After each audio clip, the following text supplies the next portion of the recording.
Okay. Good evening, esteemed guests, and welcome to a Work Through Education Intellectual Exchange.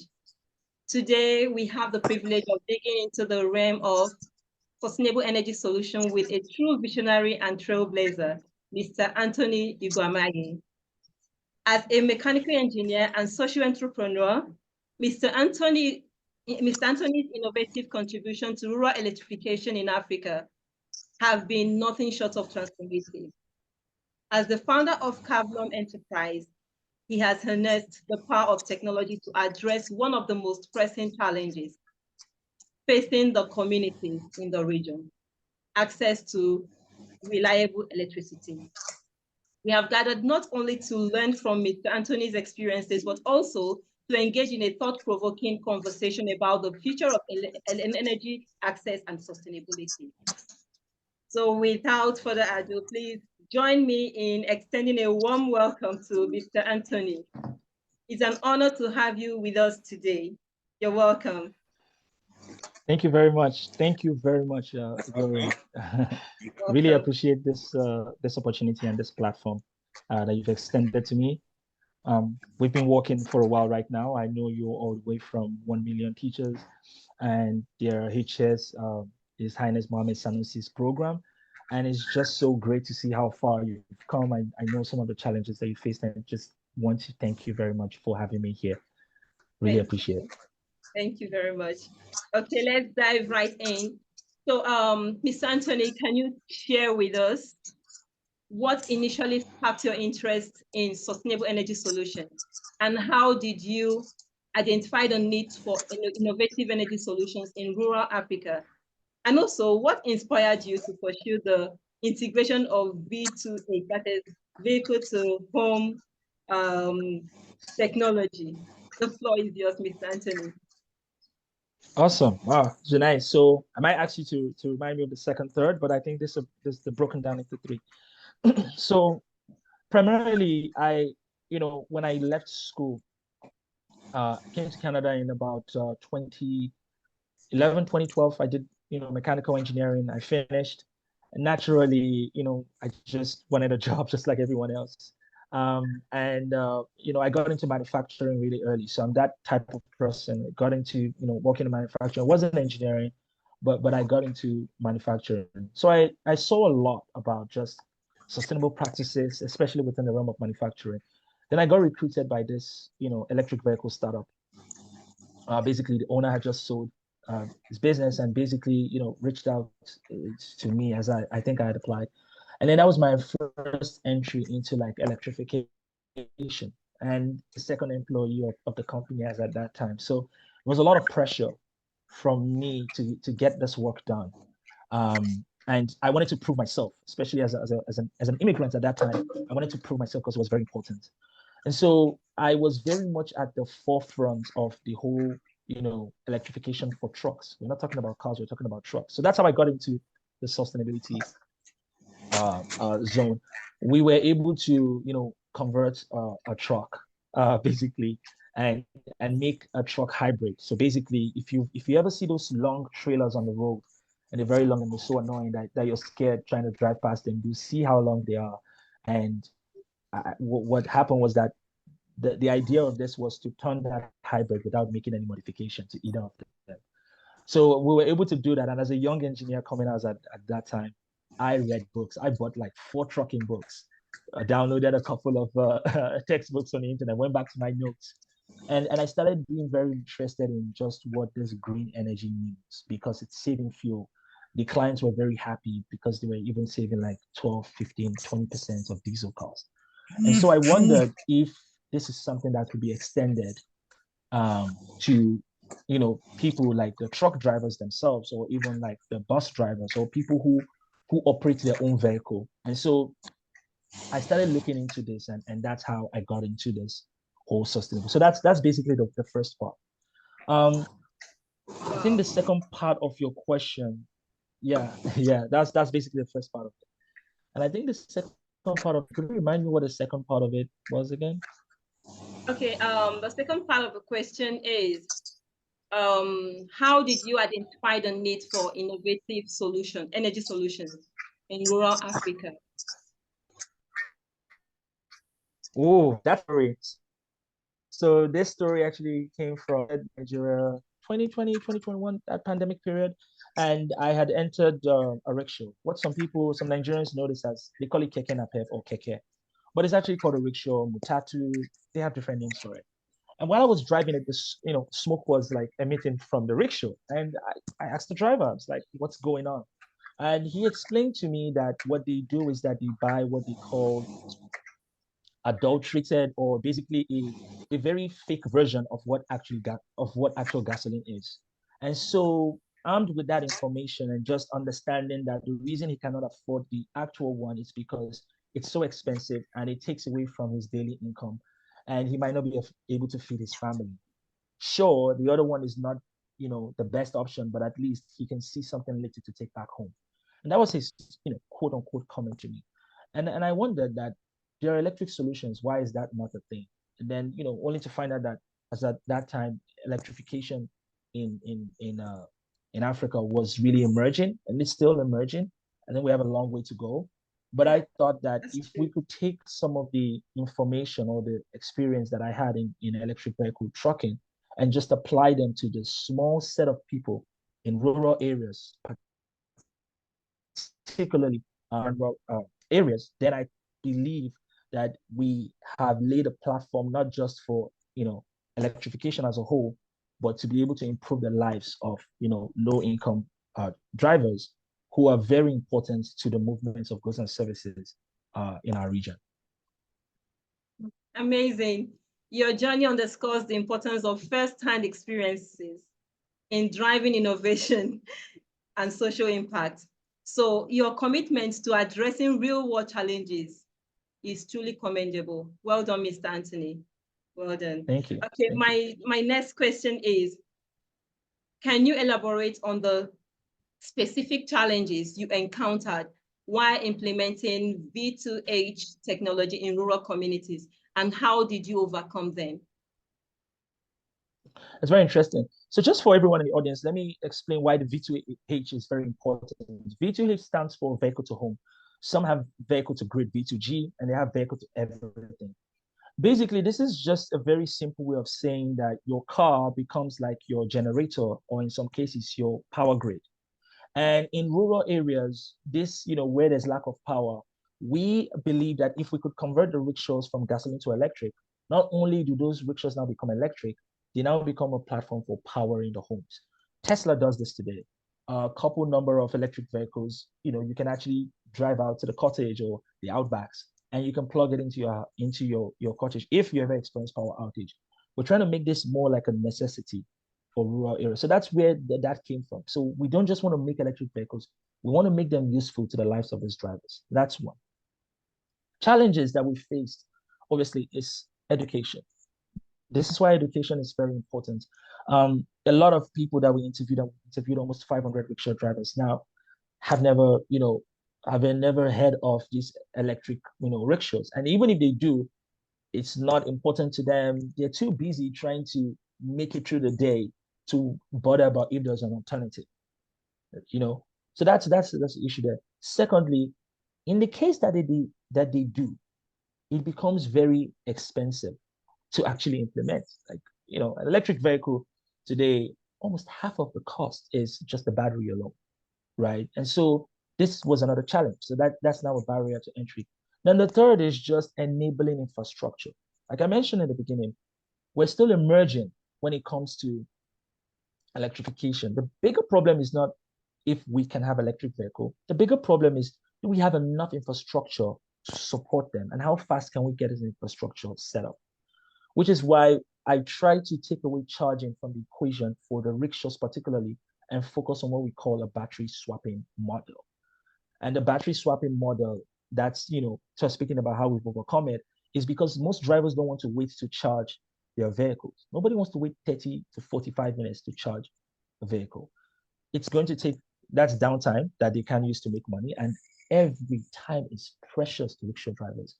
And you can also see that the swapping station allows them to just go in and out. The same behavior as we have in the fuel station. It takes you 5 minutes to fill your car. It should take you less to even swap.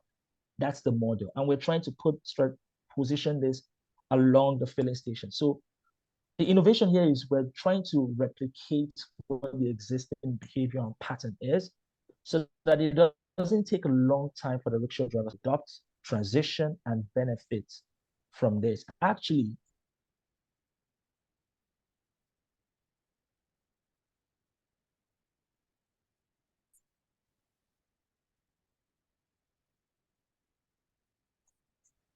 become champions. Hello? Yeah, hello. Can hear you. Yeah, yeah. Yes. Sorry. Just no, I didn't hear anything from you again, so that's why. Okay, I think my network, but it's all fine. Okay, thank you very much. Is amazing work, honestly, because this is what is affecting Africa, especially Nigeria. So thank you very much. Okay, let me just move on to the next question so that after everything we can now discuss this. Okay, my next question is, what role do you see renewable energy playing in the future of rural electrification, and how can such solutions be sealed or scaled up to reach more communities? That's a very important question. In fact, that is one of the underlying principles that we have tried to incorporate right from the very beginning. So when you say the role of electrification, especially in rural areas, and we're trying to do this in out instead of from out in. So out will be more urban. I think rural people would adopt this much more than urban people would. But then one of the things that make people don't want to go into that is because you're not going to get enough money to be made, in that period of time. But I think they would adopt it more because of that cost. Besides, they love simple life. Rural people love clean life more than any other person. And so the role that I see rural electrification playing is one, the ability to now connect to rural areas in terms of just data, in terms of just the ability to order, this opens the door for a bit of technology. Obviously, the idea is still to keep it within their culture and their norms and their way of life. That's also another challenge too, is to keep any development, especially in rural regions, in line with their customs, their norms, and their way of life. And so that the role that rural electrification will play is one, giving us access. Two, allowing them to be the drivers of some of these sustainable development goals, like we're tackling sustainable development goal number 7, which is affordable and clean energy. They become the drivers of that. Three, a lot of the raw materials and a lot of the infrastructure uh, could be, would be in those rural areas because they have more land, more space, allowing them to benefit and use that to develop their own communities as they see fit. And those are the roles that I think, and most of all is being able to connect rural to urban in mobility, but not just in mobility, but in energy distribution and the movement of goods and services. So I think this is a role that electrification will play. It would give us the ability to connect and try to source materials from the source. That would be another thing, allowing the people in rural areas who kind of are the primary producers of almost a good number of things that we have to kind of benefit the most from that process, from that pipeline. Oh, okay, wow.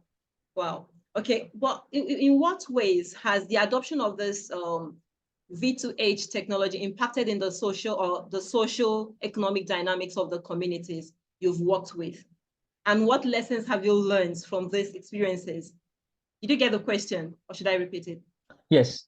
No, I got it. Okay. So impact and what less. So number one, right now we're just in the final stage of assembling like our first prototype. We're very close to completing our first unit. And one of the things that will allow us to do is kind of like to put it in the hands of drivers, get them to actually engage in it. We had a session in Port Harcourt like almost 2 to 3 months back. The drivers were very enthusiastic about what it would do for them. And we're also seeking out partners. So there's going to be that impact where we get what we call third-party funders or third-party organizations to help reduce the cost of acquisition of this clean energy for the drivers so that they can earn more money to provide for homes. So the way I see it is They pay lesser amount for fuel. That difference is enough to take care of themselves and their families. That's the primary impact, number one. And this impact is straight for the drivers themselves. It's direct towards disposable income for themselves and their families. Number two, we are now able to, look at the investors or the people who are really engaged in seeing this happen. Global impact. We all know that there's a COP28 that Nigeria is part of. We also know of the climate change that's going. And if we allow rural citizens from their areas to drive this forward, that would also provide a ground for development and support of rural areas. And number three, I think is just in terms of how this can scale. We do see a model where the children of these rickshaw drivers start being educated in science, technology, engineering, and math. And this is where education comes in. We partner with organizations. We need more technical people out there who are able to build, who are able to test, who are able to be scientists and experiment and develop solutions that are acclimatized to their own environments. And so that's going to be a very crucial aspect of this. And what was the last question that you asked? The last question. Yeah, so basically, okay, what it was lessons impact, have you learned from this lens. experience? Yeah, Yes, the lessons. exactly. So so for me, the lessons that I've learned, there are a lot. One, patience. I think, I get to a point where I want the solution to come fast, but I think, sometimes there are no models to these things because the existing models that we're using, for a different demographic entirely. So you have to be patient with yourself and give yourself enough grace to understand and know that you're educating and you're educating them and they are educating you and you're learning from them and they are learning from you and you're all trying to go through this together. And you hope that everyone wins out of it. But it might not be easy because of one, positionality, where you come from, two, privilege that I'm carrying, and three, that who am I? Who am I to come here and think that I can solve or help solve this problem? So some of those challenges and being as humble as you can while trying to demonstrate your expertise and able to solve some of this problem is very, very important so that you can put their trust and their hope in you. Wow. So your focus on socioeconomic benefits of your project highlights the broader implication of energy access beyond mere electrification. I have seen that your efforts are not just about powering homes, they're about empowering communities. Wow, thank you very much for all that you do. Well done. My next question is, as a mechanical engineer turned social entrepreneur, how do you balance technological innovation with community needs and cultural sensitivities in your project? Interesting question because my master's was in entrepreneurship and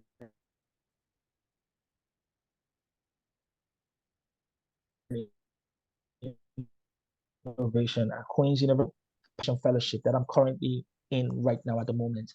And if you think of my experience and my knowledge and my business acumen as a mechanical engineer turned entrepreneur, and then the Party Foundation, I've really learned about not just social entrepreneurship, but community empowerment within being able to balance the two of them together. I like to be a realist, right? I like to, I'm in this to create sustainability, not just for myself, but I want to ensure that everyone in the ecosystem and both people outside the ecosystem are participating in this. And so one of the people that we think will benefit from this are the children of the rickshaw drivers who have to study at night. When their dad comes home, their rickshaw now becomes the generators for them. Their dad can come home earlier, they can power their homes and they can study at night and they can go to bed with a fan. These are the kind of things that we're thinking about. They're not primarily the drive, they're not primarily the rickshaw drivers, but there are auxiliary benefits of this initiative. And so for me, being able to balance both of them comes down to a simple thing. It's basically understanding who the person is, what their problems are, and if you were not there, how were they going to solve it? And if they have been trying, try to walk alongside where they've already been going to, because sometimes they've already tried to solve this, and you just happen to have more resources than them at that particular time in terms of tech. That's where the mechanical engineering comes from.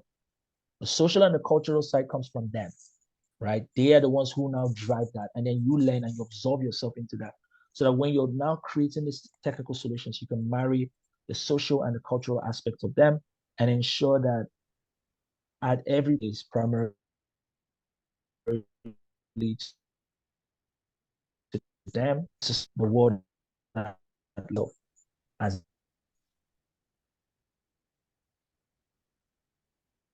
Okay. Can you hear me?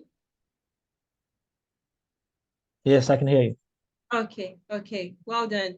Okay, looking ahead, what are your aspiration and goals for expanding the reach and impact of Kavlon enterprise initiatives?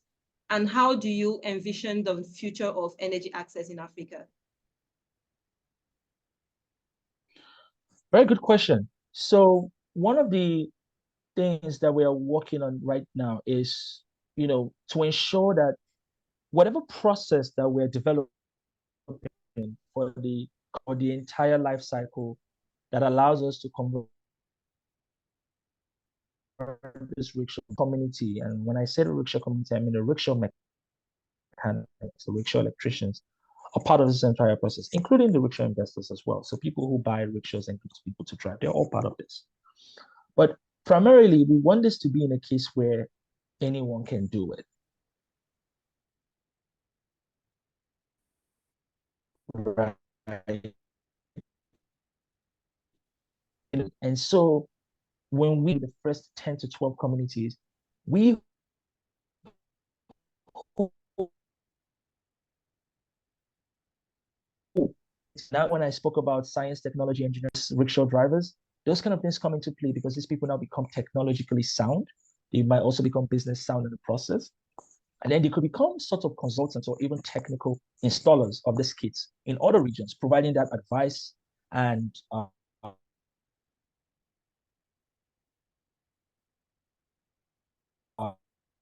understanding cups which will be established through partnership with these rickshaw drivers who are in essence businesses on their own, even as individuals, now able to go out and provide that service to other communities and train those people to provide those service to other communities. This way we can scale faster, we can scale better, and it's more beneficial.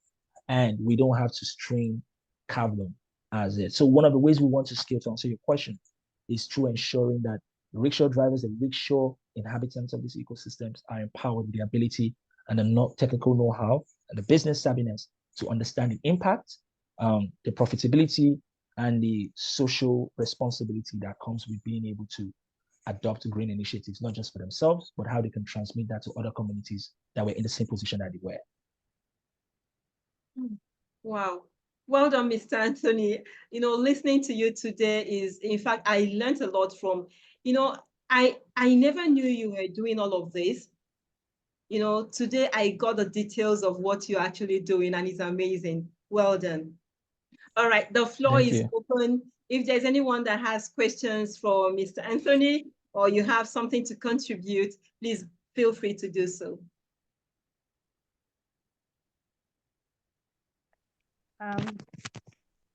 Gloria. Hi, Lucine. Hi again. It was really very, very interesting, and it was a real inspiration to hear Mr. Anthony. And he mentioned SDG 7, and I have a simple but at the same time very important question. I think so. How can we inspire people around us? And I mean, people don't believe that their actions really matter. And I think, what can I do alone? My actions don't matter. So how can we inspire them and make them believe that each of us really can contribute in saving energy and so on, and our actions really matter. Good question. Good question. So I'll just answer that. I think when we speak about our actions really matter, remember I mentioned about the rickshaw drivers being part of this conversation, and they are part of it not just as individuals but in a cluster. And so when they're part of this in a cluster, it means they're doing it together. And when they're doing it together and the benefit is being distributed to them as they can see, it now becomes a reality. And they will talk within themselves. Oh, yeah, they will talk within themselves even when I'm not there. And they would talk positively about the impact that they're creating because they are firsthand involved in this, benefiting from this, possibly earning from this, right? And that gives a lot of motivation because one, they can say, you know, this knowledge, I want my children to have it, which is where STEM education comes in, right? We partner with educational partners for that. And then for them, as technical people, they upskill themselves to be more valuable than just drivers. They become technical innovators in their own right, and they can help to get other communities on board for this as well. Hopefully that kind of answers your question. I think the inspiration comes for a coalition of execution. Thank you so much. A very good concept to realize that we all benefit from that, and we each of us can really contribute. Yeah, thank you so much. No worries. Thank you for your question. Ms. Barbara, I saw your hands up. Yeah. So I just want to say thank you, Mr. Anthony, for sharing this story. I'm not so my knowledge about technology and all the things you talked about is very little. But as an educator, as a teacher, I'm so much interested in people telling their stories, and just the way you conveyed your story with all this passion and fire that you show is, yeah, it's just amazing. And I think by sharing your story with young people, so you inspire them. So you can inspire lots and lots of people with just sharing your story. So thank you. Thank you very much, Barbara. I really appreciate it. And just to, come into that, and one of the things we're looking at this is not just, if you're an educator, we want everyone to be a part of this conversation because I'm sure you have a car, I'm sure you live in a house and you have electricity as well. And if you think of yourself in the shoes of not being able to have electricity in your home, what would happen to you? And if your heating bill goes up, or if the cost of you going to teach someone, so think about it, the cost for you to go teach someone, it becomes extremely high that you cannot even take care of yourself.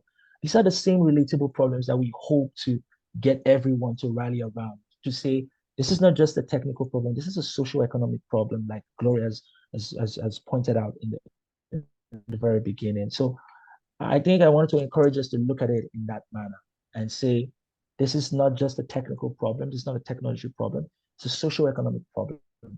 And this is one way that we're looking at tackling the problems that we have. And we hope to only grow from there. So thanks a lot for this conversation. Thank you. All right. All right. Any other person before we call it a day? Okay, Mr. Fred. Hello, Madam Gloria. I think I'm just enjoying the conversation. I've heard it's like this is more motivation for us, those of us who are also in the education sector, to at least add our voice to it to help in broadcasting this energy sustainability. Mr. Anthony, thank you so much for sharing your story.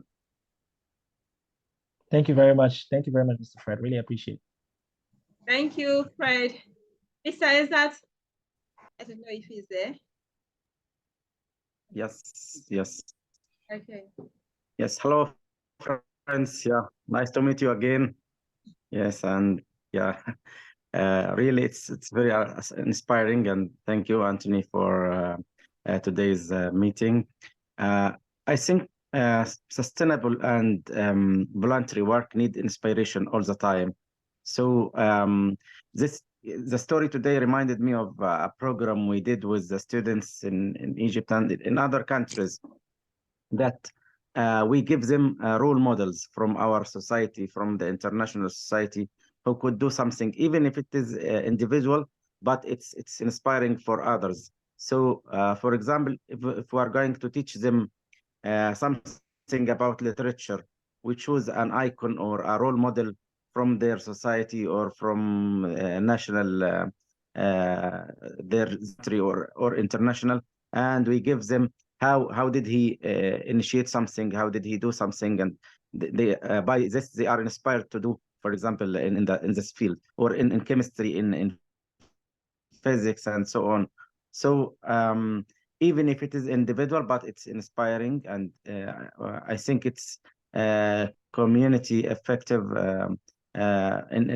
Especially, I think in Africa we need a lot of initiatives like this to be able to grow and use technology more, and to maybe to have a lot of sustainable solutions in the future. So I think we should add to the titles of this sessions like something that talking about inspiration and inspiring people, because every time I see that you bring thanks Gloria, of course, she brings role models and she brings inspiring people to give us a lesson and maybe to inspire us to do more. Thank you. Awesome. Thank you. Really appreciate that. Thank you everyone for today.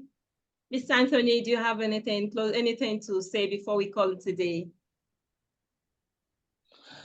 No, just thank you very much. If you want to reach out to me, please let me know. Just let Gloria know. She give me a contact. I'm always open to like discussions and conversations about how we can do this. We're currently completing our first prototype right now.